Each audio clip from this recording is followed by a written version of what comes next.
masiibooyinka qaraxyada iyo weerarada marka ay dhacaan waxa ay saameyn ku yeeshaan qoysas ay mar qura iska raacaan dhowr qof kuwaasoo dhibaato miisaan culus leh ay la soo diristo iyagoonan horay u sii saadaalinaynin. hooyo Sahra Macalin Cabdi waxa ay ku weyday labadeeda gabdhood ee Iimaan Mahdi Cali oo ahayd 12 jir iyo Ifraax Mahdi Cali oo iyana ahayd 13 jir weerarkii Pizza House waxaana dhaawac uu ka soo gaaray Iftiin Mahdi Cali oo haatan lagu dabiibayo mid ka mid ah isbitaalaadka ku yaala magaalada Muqdisho. hooyo Sahra Macalin waxay ilmaheeda ka soo tageen afurka kadib markaasi oo ay soo raaceen gabar ay qaraabo ahaayeen oo ay sagootinayeen hase yeeshee iyaduna ku dhimatay isla goobtaasi. waxa hooyadaasi ay ii sheegtay in ilmaheeda ay ku soo korisay muddo 11 sano ah agoonnimo waxa iyadoo ay ka muuqato daal iyo murugo badan kadib dhowr iyo 20 saac markii weerarka uu dhacay ay iiga warantay sida markii hore ilmaheeda uga soo tageen guriga. afur iyo diyaariyeen waa wada afurnay xideen hooyo gabar oo waxa joogtay qaraabada labane aan raacayna waxay dhahday Pizza House kunigay ma tagin waa soo arka sawir ku soo galaa waa gartay bas waxaan ku dhahay hooyo habeen waaye anina Madiina Sacuudi waa daalana Madiina raaci kareen habeen kale nooga dhiga anaa wada ladan anoo idin la socda idin geena sawir markaas laga soo qaado waxay dhahday waa diyaariyay habeenta marbi caawa raba inaan Pizza House soo arko sawir ka soo galo haddaan bixina anaa ka codsaday habree caawa kaliya ka codsaday gabadh walaacan way ahayd marka waxaan sidaa inta sidee ka codsatay ordu waxaan dhahay ilaahay waxaan idin mudtay ordis ilaaliya hal sac kadibna ay idin weyneen insha Allah idin way maanina wala ballan waay waa sidee isku raaceen markay meeshaas irada ugu galeen masiibadana la kulmeen qaraxan. marka adiga wax warama ka heshay intay gudaha ku jireen oo qarax uu dhacay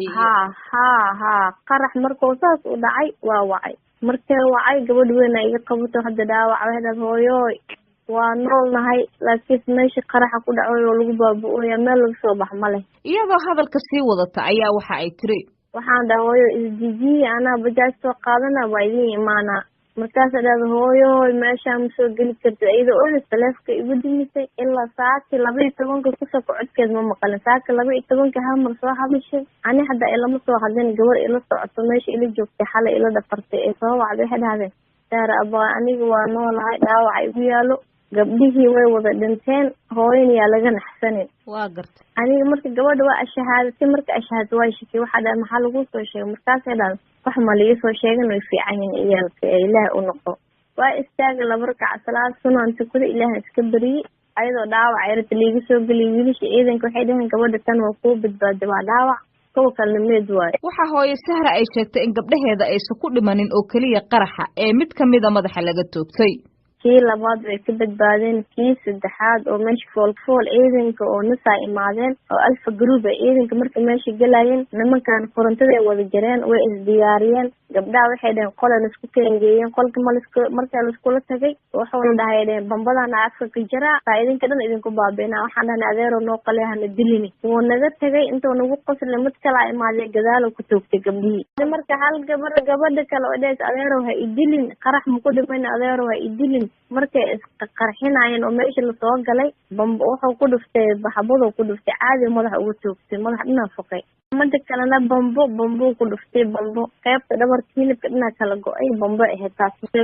taas waa ilaaha iga jecel salaadkiis xaalkii lama qiyaasay qof laba gabdhood oo 12 jir 13 jir gabdhaha hadda soo baxayaan oo quraanka labadaba ii wada dhameeyeen naqsiina ii dhameeyeen oo hadda dugsi sare ii dhiganayeen ahaayeen. Mukhtaar Cabdikariin Cabdullaahi waa mid ka mid ah milkiilayaasha maqaayadda la weeraray ee Pizza House wuxuu ii sheegay in 3 ka mid ah shaqaalahooda oo mid uu ahaa ajaanib Suuriyaan ah oo ahaa maqaayadda ninkii cuntada u karinayay in halkaas ay uga geeriyoodeen. wuxuuna sidoo kale sheegay in dhowr iyo 10 qof oo rayida ay maqaayadda gudaheeda iyo banaankeeda ay ku dhinteen kuwaas oo ay labada gabdhood ee haatan aan ka waramayna ee walaalaha ay ka mid ahaayeen.